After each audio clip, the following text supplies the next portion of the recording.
দ্রুতগতির ইন্টারনেট সেবাদাতা স্টারলিংককে বাংলাদেশে আনার চেষ্টা করছে সরকার।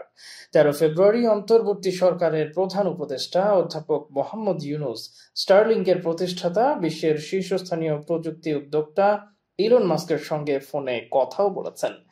প্রশ্ন হলো, স্টারলিংক বাংলাদেশে এলে কি সুফল পাওয়া যাবে?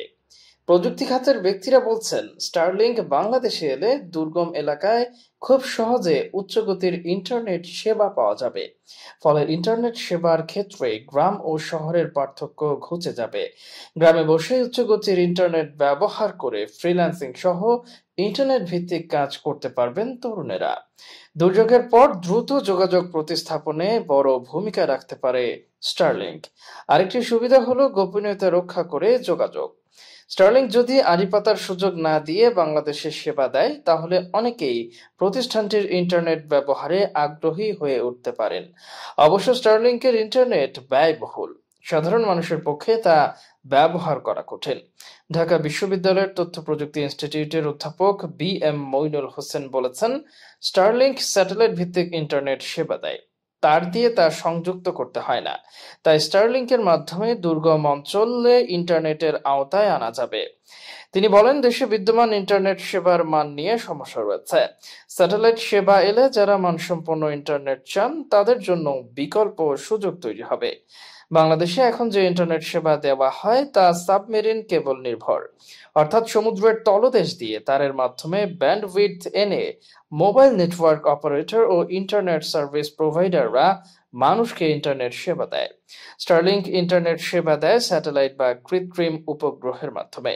স্টারলিংকের মূল প্রতিষ্ঠান স্পেসএক্সের ওয়েবসাইটে দেওয়া তথ্য অনুযায়ী তাদের ইন্টারনেট সেবা জিওস্টেশনারি থেকে আসে, যা 35,786 কিলোমিটার উপর থেকে পৃথিবীকে প্রদক্ষিণ করে।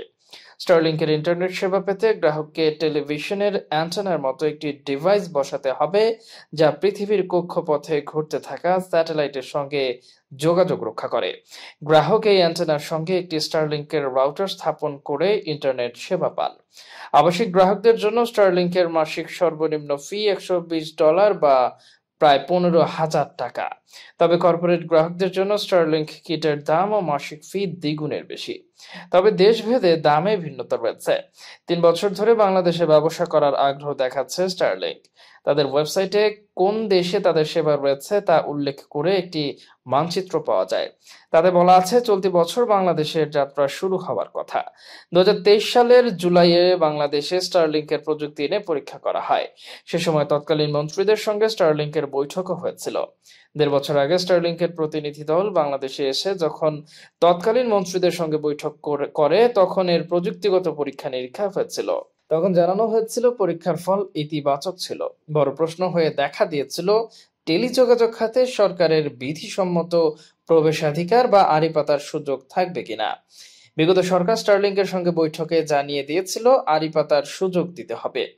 বিটিআরসি স্যাটেলাইট ভিত্তিক ইন্টারনেট সেবার নির্দেশিকার যে খসড়া প্রকাশ করেছে, তাতেও আড়ি পাতার সুযোগ রাখার শর্ত রয়েছে। যদিও স্টারলিংক সাধারণত আড়ি পাতার সুযোগ দিতে চায় না। নতুন সরকার কি আড়ি পাতার ক্ষেত্রে ছাড় দেবে, নাকি স্টারলিংক শর্ত মেনে বাংলাদেশে আসবে তা স্পষ্ট নয়।